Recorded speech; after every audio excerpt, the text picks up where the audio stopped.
KrakCast News is back, people. Let's jump right into this. I cannot wait to ask. I've been waiting for a week. I have to know, Josh and Gabi, if like 7 or 8 or like 11 people, particular people die, Prince Harry's going to be your king. What did you think of the interview? I know you've been obsessed about this, or as obsessed as I've been. What do you make of this? Who do you believe? Please tell me. I haven't seen it. You liar. I haven't watched it. I haven't seen it, and I'm more interested in what Prince Andrew's up to. No, like I think, it's convenient. How many people have to die before he becomes king, by the way? Is it like 10? No idea. It's like I think like 7. It's not that many. I think it's like all right. Some of those people are kids. Let me just take back what I just said. Forget about them dying. I'm sure they're going to have long, happy lives. Okay. William and his sons. After they go, then he's anyway. next. Josh, what do you make of this tawdry, embarrassing soap opera affair? Well, I also managed to avoid having anything to do with watching the interview or even reading about it very much. It's a big hit on Polish TV, though. Well, so what? I don't have a TV. Yeah. To be honest, like there's a massive paedophile in the royal family, and that's Prince Andrew, for those that haven't been paying attention. Seems to be completely have gone and been swept under the radar. Isn't he happy about these headlines? He's really happy about this, isn't it? Can we talk about him instead? No, he's happy with the way things are going. But no, I saw the stats for this. Like 2 million people watch this on Polish TV. It was syndicated. There's a lot of money involved here. They basically recorded this, sold it to all these TV markets. They were pumping this up for like a good week before, like giving off these snippets on the tablets. That's right. Like, how cynical can you be? It was horrendous. Let's move on. Thank you. We're going to stay with the subject of television and entertainment, though, because this popped up just yesterday. I find this really interesting. We haven't talked about Netflix in a while, but I think the last time we did, we kind of agreed that they were going to basically take over and the whole country was going to be subscribing to their premium program and they were going to make a fortune. Well, it seems like the tide is starting to turn a little bit. Maybe we've hit peak Netflix in Poland. News this week that Player PL, which is a service of TVN, and strangely until recently was free. They started charging a couple of months ago. After they started charging, they got 3 million new subscribers, and they have exceeded Netflix's number. Netflix down from just under 7 million to like 6.4 million subscribers. Player PL up like 6.8 million subscribers. Do you think that the novelty of Netflix is falling away in Poland, or is this a little bump on the road to their world domination, or what? Netflix is just a bit shit for Polish, isn't it? Like, it's all English stuff, all American stuff. It's very much... Well, their Polish content is better than it used to be, but yeah, Player PL is definitely, far superior when it comes to... From a Polish perspective, anyway, Netflix is a little bit garbage. I love it because, I have a VPN, number one, and number two, it's all English-speaking content. So I'm happy, but I'm not surprised if people are going over to more Polish language-specific... Well, there's also the price point. The basic plan on Player PL starts at 10 zlotys a month. The upgraded plan is 15. No. When I just checked this morning, it was 5 zlotys, but that's the one where you have the ads. 15. I'm ad-free. Come on. Step it up. Step it up. Fucking ads. Who wants ads? 15 zlotys for the premium plan. I think Netflix starts at 37, 34. I don't know. Whatever. So the price is an advantage too. Mike, what's your theory on the sudden popularity of Player PL being the number one VOD service in the country? I mean, just a couple of factors there. One, of course, being the price, because, their standard one is 15, but you can pay 30, and in there you also get access to like 24 live TV stations. Right. Ones that are usually only accessible if you have a cable or satellite program provider. So all of a sudden, for less than Netflix, you get the contact from TVN, their TV shows earlier, some other content, plus these live TV stations as well, and no ads as well. So that makes a lot of sense for a lot of people. Plus, as well, they're available in 4K, a lot of the programming, while Netflix, their cheapest offering, which is more than 30 zlotys, it's like, 39 or 40, doesn't have 4K. That's only the most expensive. You have to pay like almost 50 zlotys to get 4K. Yeah, and you have less content in Polish. The catalog in Netflix, I think one of the main reasons a lot of people have switched away from Netflix is just their catalog hasn't been growing or changing much. So you've been stuck at home with COVID for the last year. You pretty much watched everything you're going to want to watch there. And the 1 or 2 movies they throw in every other month or something isn't enough to entice you to keep paying. We talked about this before when we were talking about how Poland gets the inferior version of lots of international goods, that the Netflix's library for the Polish market is embarrassing. It's a joke, and maybe people are discovering that. I don't know. I'm curious to see what's going to happen when Disney Plus hits the Polish market later this year. They're going to jump in. They're going to make big waves in Poland for sure. I think they're 20, 25 zloty, something like that. I can't see Netflix gaining back the ground they've lost. Well, also, I mean, one of the things is that the vast majority of foreign stuff shown in Poland is not dubbed. And although there are subtitles available, people don't seem to really want to go for subtitles. So the big thing here, which I think certainly people from Britain, maybe from the States as well, find weird, is this whole kind of lector thing, where you have this kind of monotonous voice droning over the in Polish over the actual dialogue taking place, which I find very kind of. So you're saying Netflix doesn't offer enough of that? Well, I think that I mean. What they have to do is they have to offer that for all the non-Polish language content that is available. Now, it does seem to me that there is actually only one lector, so it may be that he just doesn't have enough hours in the day to record the voiceovers. There is one lector. Yeah, he works 24/7 for sure. I hate Netflix. I really do. I can't quite bring myself to quit it, though. I just, every month, one little thing pops up. Oh, okay, I want to watch that. But I think the vast majority of their original content sucks, and they barely have enough to keep me hanging on. So I'm disappointed in it, but I can't quite cut the cord. Or is that the cord, or is that the... using Netflix technically means you have cut the cord. I can't quite their cord. I can't cut their... Oh, well, you know what I mean, goddammit. I can't get rid of it. I can't walk away from Netflix. It's an abusive relationship. I can't quit. I just fell down the stairs. I promise. He didn't know. Anyway, let's move on. Let's move on. All right, we got to have our. But you live on the ground floor. Our obligatory COVID update. If you don't know, two provinces: the Mazowiecki province, which includes Warsaw, and the Lubuski province, which you didn't even know existed on the western border with Germany. They were subject to tightened controls this week because their numbers just got too damn high. And the whole country is looking at similar situation. Dr. Mike, we have to face the fact that we are going the wrong way on COVID. There's no doubt about it. I mean, the quote-unquote third wave is definitely going strong right now. We're hitting numbers just below 20,000 new infections, confirmed cases a day, though fatality rates haven't been going up so sharply in the same amount of time. So that's, a positive sign. What should also be mentioned is that the numbers are spiking in places that earlier hadn't had high numbers. So there's maybe just a delayed reaction. People were cutting themselves off from interactions previously, and now they kind of open up. So places that had fewer infections now are kind of catching up with the average everywhere else. Because in Małopolska, Śląsk, we had higher numbers back during the late fall, early winter, but now things aren't so bad around here as they are, say, up north and up and west. Question for Gabi. Gabi, true or false? True or false? When the weather breaks, could be in 2 weeks, could be in a month, 6 weeks. When the weather breaks, people are going to want to go outside. They're going to go outside in huge, massive numbers, and they're going to be unstoppable. And so either we do something about COVID now, or that's it, because after the weather breaks, it's going to be impossible. It's going to be mental. There's going to be no stopping it. Everyone's sick of it, even the people who were previously very, very well behaved and very, very good and fully supportive of all the measures. They're all sick of it. And I think, like I said last time, there's all this news of the vaccine and this, that and the other. So I think as soon as we hit numbers where the vaccine's being given at least primarily to the vulnerable population, everyone's just going to go mental. There's going to be no stopping it. I have to say, also, just a brief interjection, but I mean, was it 2-3 weekends ago we had a sudden, the snow vanished, the temperatures rocketed up to kind of like what, plus 16, plus 17? It was nice, yeah. It was really nice. 20 at one stage. Was it 20? Yeah. It was really warm. And I went for a stroll on the Sunday afternoon. And it was unbelievable. It was really it was like everybody had decided, like, finally we can get outside and go for there were queues outside all the ice cream places. It was utterly bizarre. And you're thinking, well, hold on, what's the incubation period for the virus? And so 2-3 weekends ago, like, everybody is suddenly outdoors, and now suddenly the cases are spiking again. I don't know. People want to go outside, and like I said, when the weather breaks, that is it.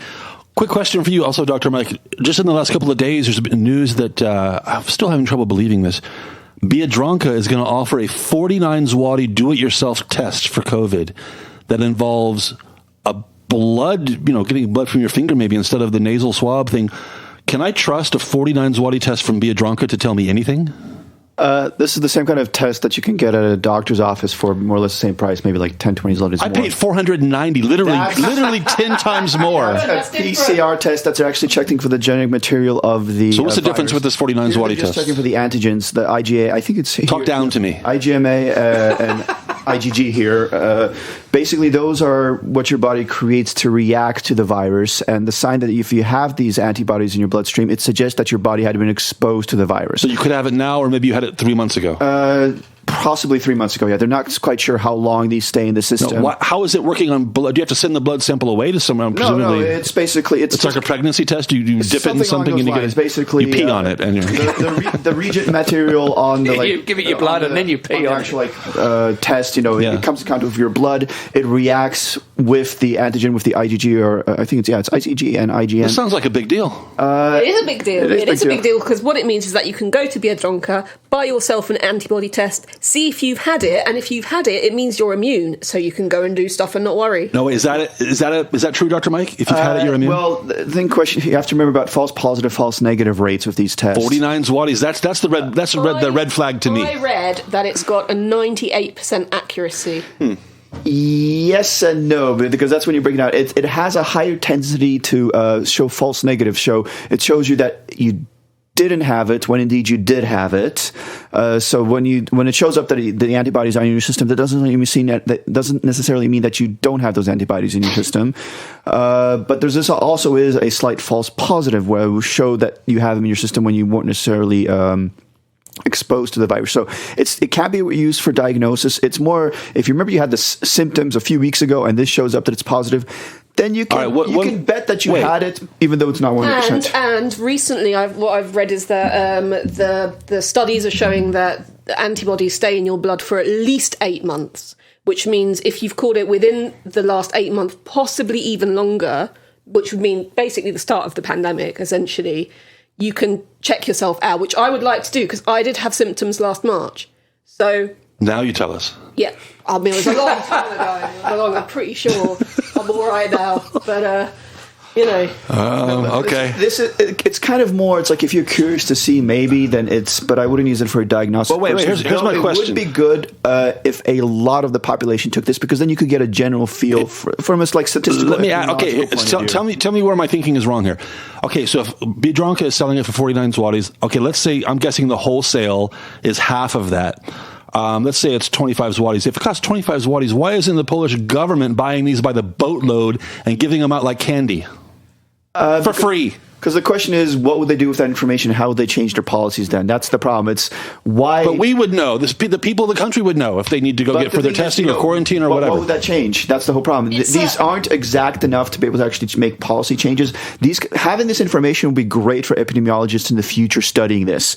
But for right here, right now, the only thing it could be used for, which I agree it could be used for, is to show that a lot of people have had it and maybe we're overreacting. And the powers that be are not interested in that. Or that loads of people have had it and that the government weren't paying attention and they dropped the ball and there's loads of people that had it and no one knew. What were the government doing? I mean, it's politically, it would be a hot potato, wouldn't it? All right, let me put on my heartless capitalist hat here.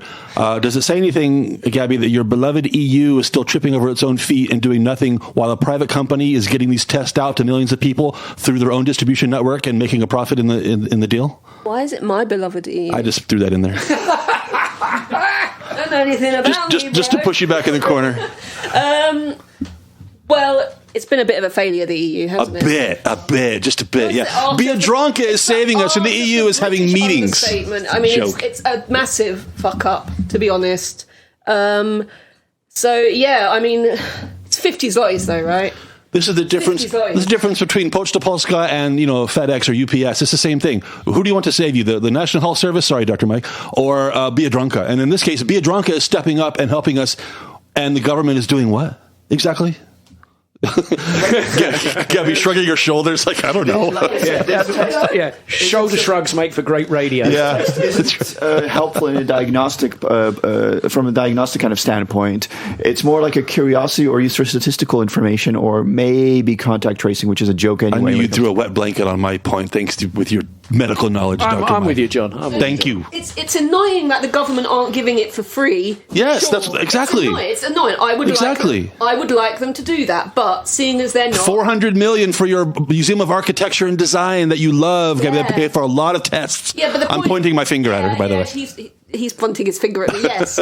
But still, if you've had it, there's not much that you can do about it. So it doesn't change anything. Yeah, it won't change anything. All right, let's give Josh the final word on this. Yeah. There's also, there's a kind of a general, not restricted to Poland, but a kind of a bit of a brouhaha about where, if you get vaccinated, do you then get a document which kind of like works as some kind of like, sort of like the inverse of a yellow star. You've got your kind of vaccine passport and you're free to go everywhere. And if you don't have that, then you're restricted. And I can't help thinking, was that an Auschwitz reference? Well, it was, very. Okay, wow, getting serious here. Okay. And I can't help thinking, we've known really from the outset that there has been an unquantified percentage of people who are just naturally immune, in which case these are people who not only don't have to worry about catching the thing, but are also no risk to transmitting it to anybody else. It would have been really nice to have been able to find that out if you were one of these people really early on. But then, of course, that would categorize you as someone who would be, entitled to privileges of free movement that were restricted to other less fortunate people. I got lost in your comment a few minutes. I forgot. Well, the point is that there's a growing kind of consensus that if you've been vaccinated, that means you're safe, so you should be allowed to move around and travel more freely. And I would vaccine hierarchy. No, you're not letting me finish. The privileged class. What I'm saying is that there doesn't seem to have been any attempt to kind of like discover who are the people who are not at risk at all. Oh. Are there people who are actually not at risk? Well, I think that we can safely assume that. Because yes, there are. The only question Dr. Mike, 5 seconds. Who's not at risk for COVID? People who are not at risk. I mean, we don't know how many. He's a doctor. 2%, it could be 12%. Who? And why don't we know this? That's the thing, is we don't, because they didn't want to study this. But there are people. There are people out there that we know have Vulcans been exposed to it, and yet have shown no systems, haven't gotten infected, haven't produced antibodies. It seems that the virus doesn't even get a foothold there. The body doesn't react to it whatsoever. Yeah. Okay, so superhumans immune to COVID. They're out there. Like me. Lizard people. Back to the Queen. Lizard people. All right, let's move on. Let's talk about construction, one of our favorite subjects. Bikes. Have you ever seen Two stories about building projects here you might want to know something about. First of all, there's a district in Krakow called Rybitwy. It's on the east side of town, just south of Nowa Huta, the south side of the river, basically, right? It's called Rybitwa. And a lot of construction going on out there because this is one of the last areas of the city where there's... nobody's heard of. Where there's a lot of land. And to be fair, sorry to be offensive to some people who live there, but there's a reason there's a lot of available land at Rybitwy. Trust me. Anyway... It's out there, and again, this is the next El Dorado for developers, basically. And Dr. Mike, a plan has been put forward to do something that you've mentioned before on our show, which is to build up instead of out.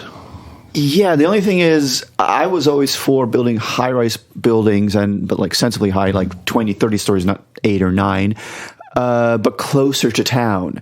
There are now some members of the city council have suggested making an actual district of a city for high-rise buildings, office space. The Manhattan of Krakow, they call it. La Défense in Paris. Yeah, but this is like, where town is like 8 or 9 kilometers out from the center of town.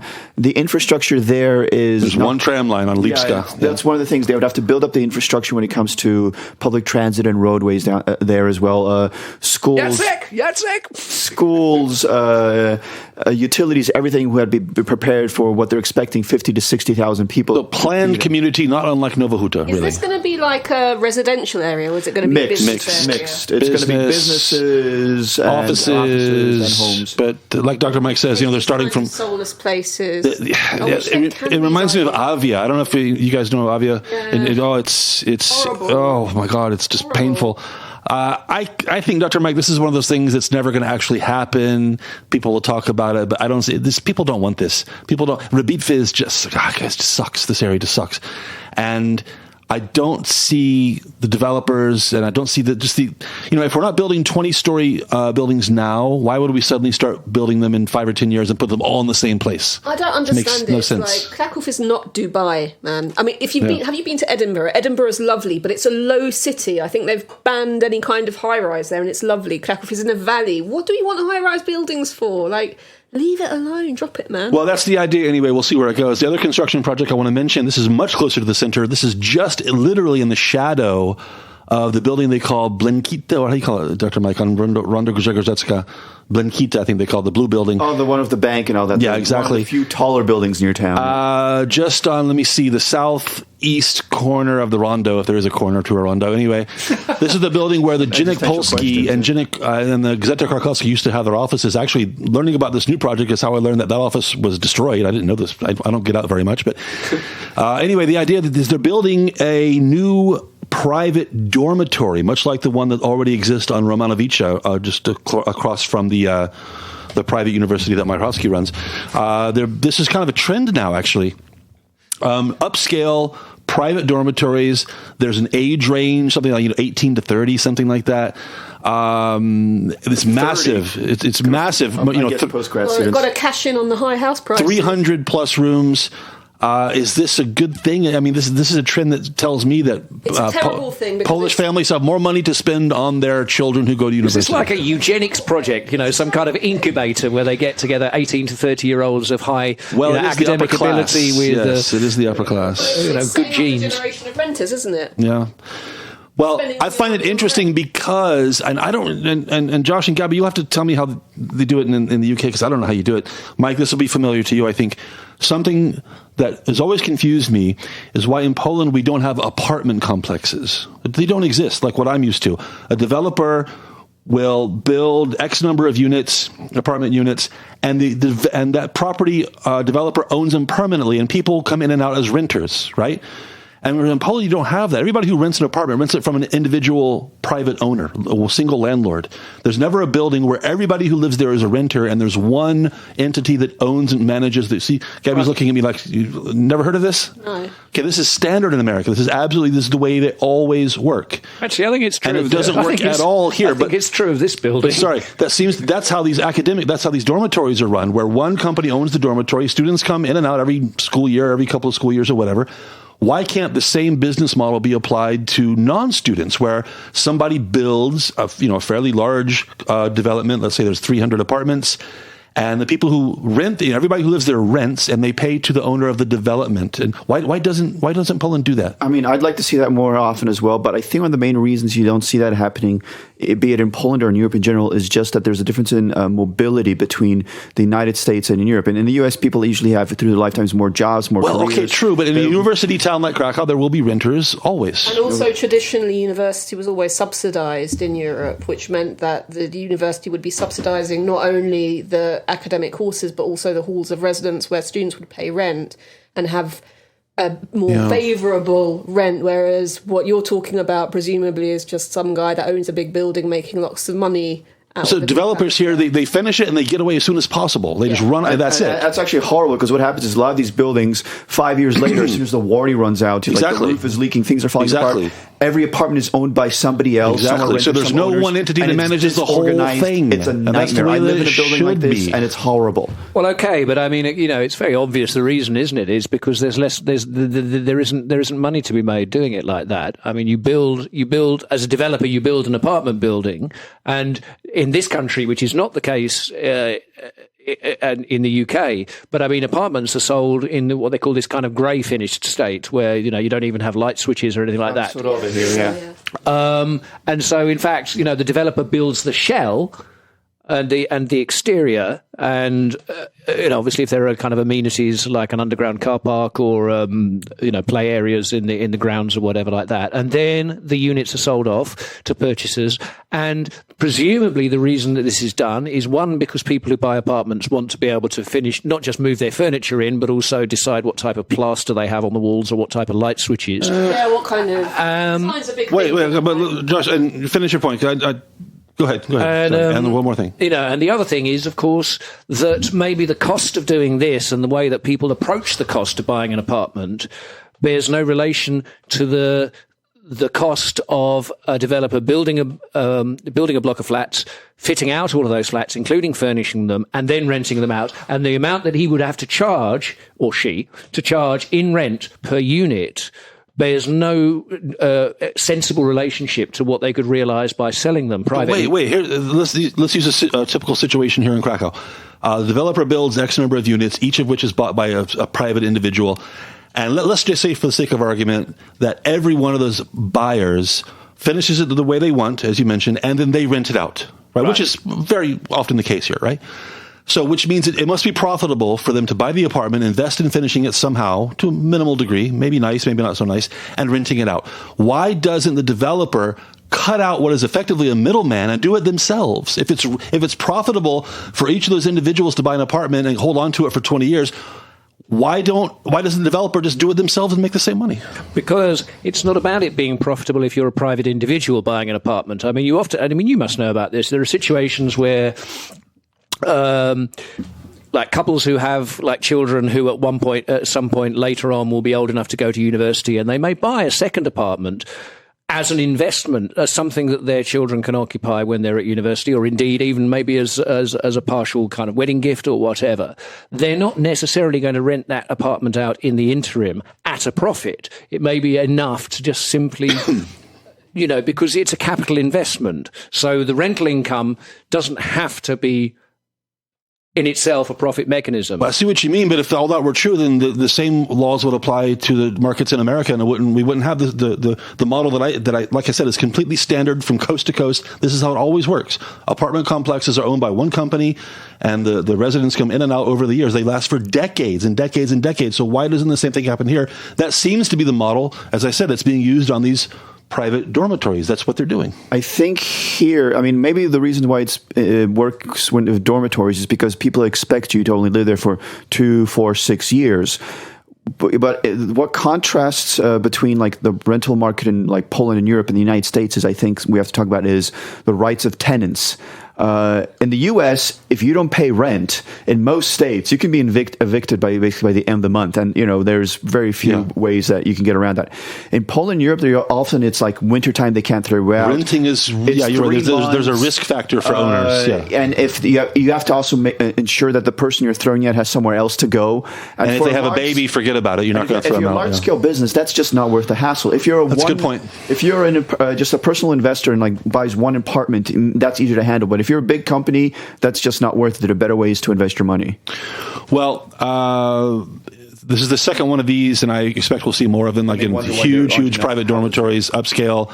They're priced more or less the same as what the residents would pay on the open market for a regular apartment. Maybe there's an appeal for some people with living together with lots of other students, and people like that, I guess. I guess people won't be calling the Straż Miejska every 2 minutes. That's true. Actually, maybe it's good for the rest of the city because all the troublemakers and noisemakers will be all in one place. Yeah, true. Yeah, so let's move on. A couple of weeks ago, we mentioned that the government is spending 2.5 billion zlotys on a road safety project to improve Poland's notoriously awful, really embarrassing records on safety when it comes to road traffic and traffic accidents and pedestrian deaths and whatnot. Poland has more pedestrian deaths than any other EU country. I think in percentage terms, I think Romania and Bulgaria still beat us, if that's the right word.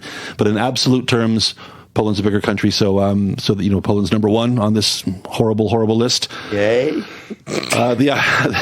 Among other things, they've tightened rules about texting while crossing a pedestrian crossing. That is, pedestrians using a phone, which is good. Somehow, maybe combating drivers doing the same thing, talking and texting and driving. We also mentioned improving the lighting all over the country, which is just awful.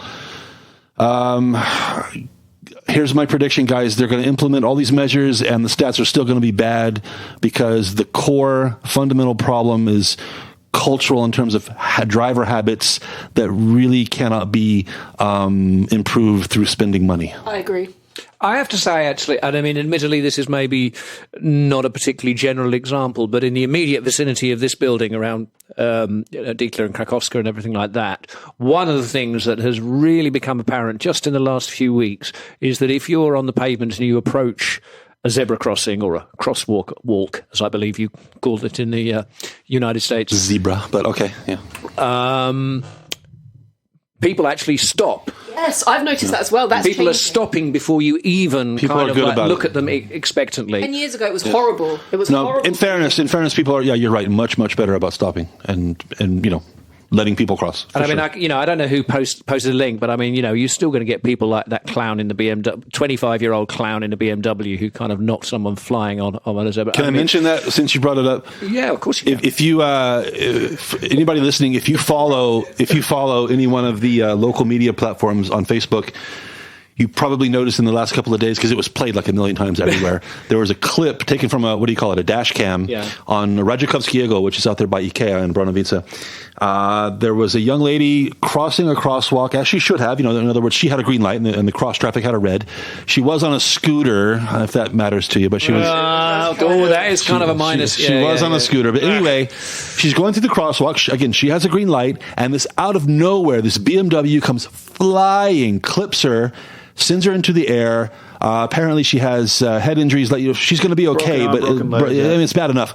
But the takeaway I get from this, and if you've lived here in Poland long enough, you know this is true. BMWs are the number one choice for every asshole in the country. I don't know what it is. Every asshole driver, especially, loves and not the new BMW. It's like 12 years old, 15 years old, something like that. What the hell is Dr. Mike? Remember, you're our token Polish guy. They're not very expensive. You speak on behalf of 40 million Polish people. What is it with Poles, asshole drivers, and BMWs? My mom drives a BMW. Oh, brilliant. Okay, most of the time. It does have that stereotypical kind of, you think about a young guy with a shaved head, that's a right. little bulky, driving out in a BMW. He drives a 2004 BMW, for sure. My mom's a 2005. Damn it. Yeah, but it's worth pointing out that a 2004 BMW, I mean, what's that going to cost you? It's like 5,000 zloty? A little more, but not that much. Not that much. Back then, but yeah. But the thing is, they showed this recording and then they actually caught the kid, 25-year-old young guy. He actually didn't have a driver's license. It was taken away from him a couple of months ago for speeding as well. So he was driving without a driver's license. Well, he's also, I mean, they're both lucky. I mean, he could have, maybe half a second earlier, he would have hit her straight on, and it would have been a very different story. It's just the way he hit her. If she had been slightly different position, she could have slammed her head against the pavement and she would be dead on the spot. Because it was like an accident that could have easily killed her. Both very lucky. Both very lucky. I mean, there is actually, just very briefly, there's a point here that often gets kind of overlooked in the general kind of gnashing of teeth and, wailing that accompanies such events. And that is, and I mean, I remember this from similar kind of occurrences in the UK, is that when it's somebody who doesn't have a driver's license, is driving a car that isn't insured, it doesn't matter what the rules are, clearly, because they've already broken kind of like two of the major ones. And, I mean, we used to have these campaigns, someone was run over, it was because they were speeding, let's put cameras in. And you're going like, yeah, but the guy who did it didn't have insurance and he was... I think the most effective thing you can do if you really want to spend money on something is massive advertising campaigns, shaming motorists into good behaviour. That's the only thing that seems to have worked in the UK. Driving campaigns and all of that kind of stuff. You're not going to really do it. I read recently, I think like last February, they changed the law so that now if a pedestrian is on the zebra crossing, they actually have right of way now. Did you know that until a month ago, pedestrians on the zebra crossing did not have automatic right of way? Still, you got to have, actual right of way too. I mean, having the right of way is little consolation in the intensive care unit, I guess. But it speaks to something when a pedestrian on a zebra crossing legally does not have right of way. Well, in Poland, it was kind of weird because they had right of way when they're crossing, but the thing is, you didn't have right of way just by standing there. So the whole idea was, well, at what point is he standing to start crossing, and at what point is he actually crossing? So a lot of the time, it wasn't until you were already in front of the car would he be considered having the right of way. It is fair to point out, as Josh said, that most people, or many people, are very good about that now. It's not like it used to be, as Gabi said. It's definitely changing, and I think a lot of it is to do with the kind of attitude. Certainly some of the younger people maybe that travelled abroad and came back and went like, well, what is this? Why do people drive like that? And the homogenation. But spend 10 minutes on the autostrada in Poland, and you'll see everybody driving like a total asshole is either driving a new Audi or an old BMW. I mean, it sounds like a joke, but it's absolutely true. Nine times out of 10, it's one of those two. And dumb road layouts as well. Like you go along these autostradas, and there's the roads crossings in the middle of like 100 kilometers an hour. And the roads are just completely inadequate for the volume of traffic.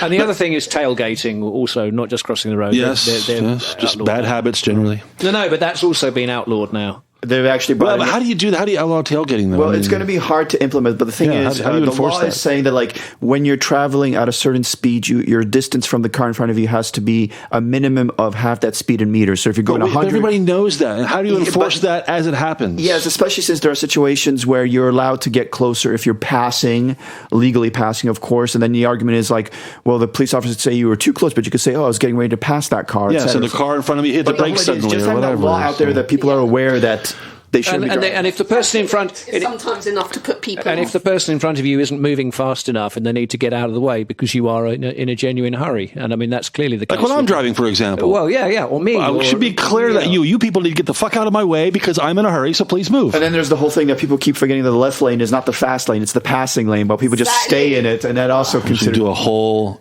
4-hour show on the Polish inability to drive sensibly using left and right lanes, but don't get me started. All right, where should we go? Let's go. Oh, here's another thing. The stress never stops. It's the news, John. The stress never stops. All right. So it's often the case that we talk about things that are just proposals. Okay. Maybe it'll come into actual effect one day. Maybe it will be a law, but it always starts out as a proposal. So this is where this next thing is. It's just an idea. Let's fingers crossed. Let's hope it doesn't happen, but it has a legit chance of becoming law.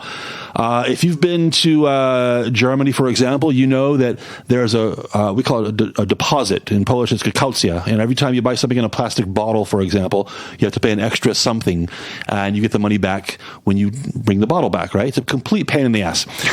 Well, they want to start the same thing in Poland. You're on the fence about this. This is coming literally just weeks after the sugar tax was introduced, right?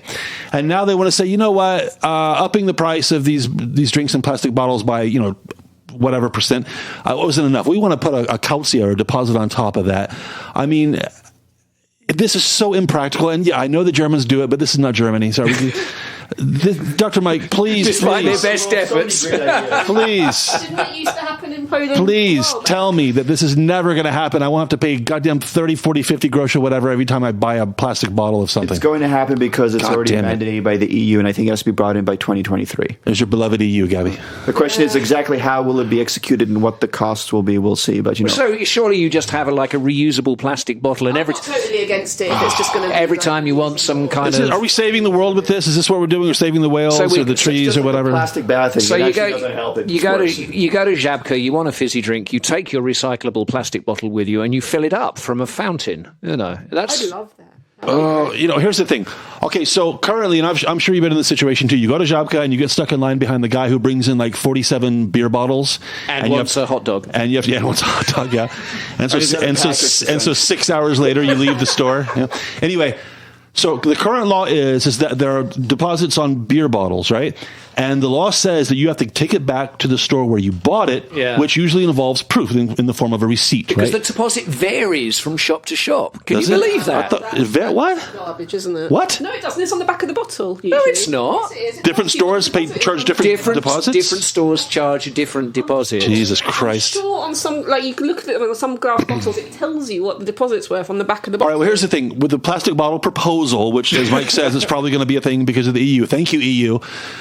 Because in this situation, there's going to be no such requirement. You can take it back anywhere. Now, I want you to imagine the little mountain, actually the big mountain of plastic bottles every Żabka is going to have behind the counter. Imagine the practical cost, the difficulties. They're going to have to hire a full-time bottle manager to deal with this bullshit. Are you going to defend this, Gabi? Are you going to defend this? Because in Germany, they actually have automatic... I told you not to mention Germany. They have automatic counting machines. Which have to be installed everywhere and actually cost money to run and maintain as well. Well, yeah, but that's probably what's going to happen, right? I mean, if that's the blueprint for it, you're going to have these counting machines at the end. Because these plastic bottles are literally strangling turtles every day.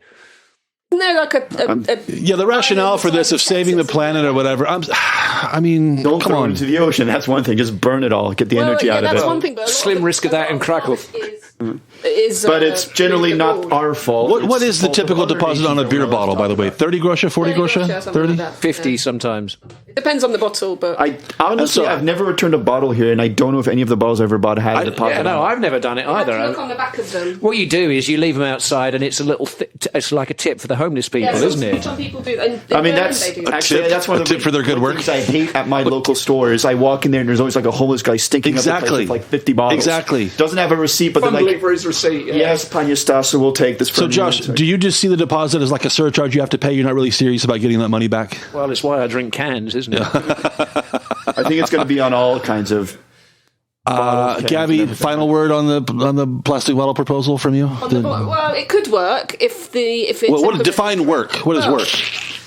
As in, you buy your thing, you take the bottle back, and you get your deposit back. It's not unusual. It used to happen in Hungary. Would you do it? 20 years Would you ago. take your plastic bottles back? I'd want my 20 groszy back, wouldn't you? I mean, yeah, but they're talking about not like 10, 20 grosses, more like a zloty 2, something Okay, like well, that. I definitely want that back, so I'd definitely go and get it. That's going to be basically money in the economy that's always going to be frozen in that. Well, when I was a kid, there was a popular fizzy drink in the UK known somewhat topically by the name of Corona, which came in various flavours: lemonade, ginger beer, cherryade, I remember, like ice cream soda.